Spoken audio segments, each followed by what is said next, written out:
देते रहो, निज जन कर देते रहो, निर्मल रस अविराम,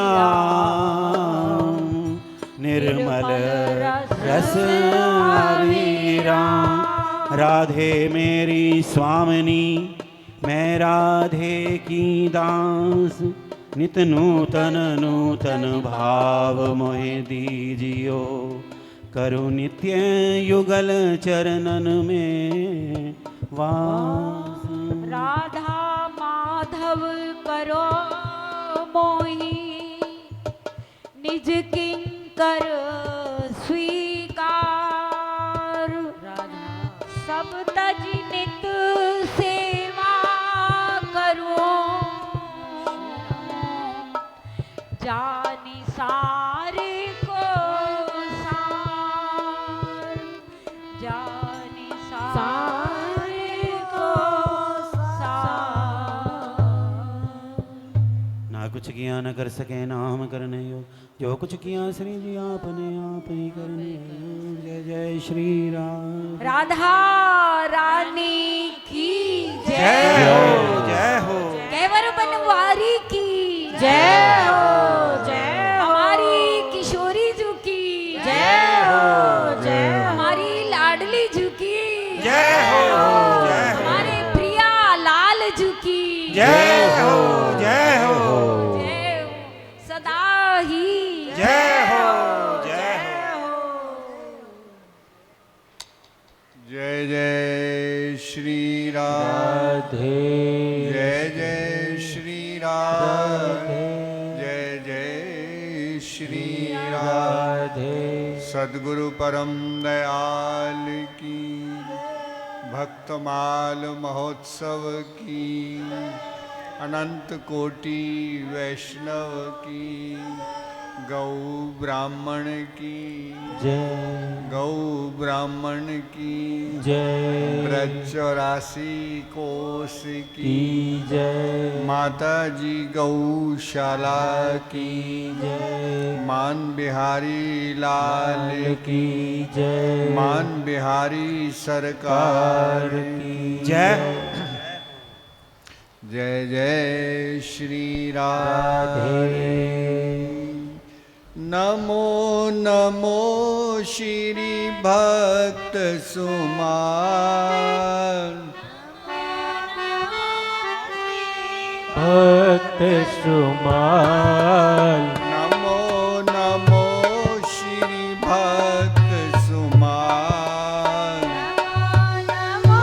श्री भक्त सुमाल। जाके सुनत महात्म नाशत,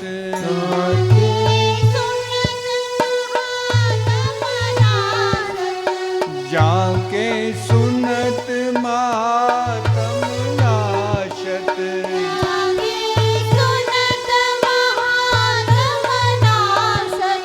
और झलकत राधा नंद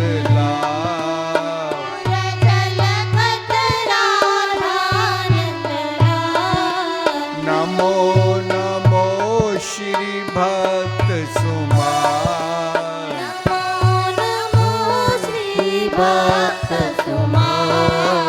गद गद स्वारी पुलकित अंग अंगनी,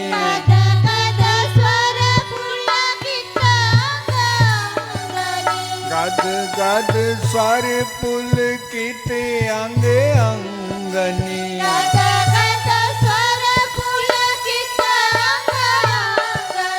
लोचन बरसत असुवन जा,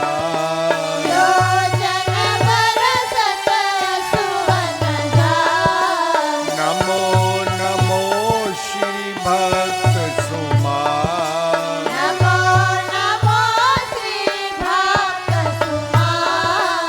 उतर जात अभिमान व्याल विष,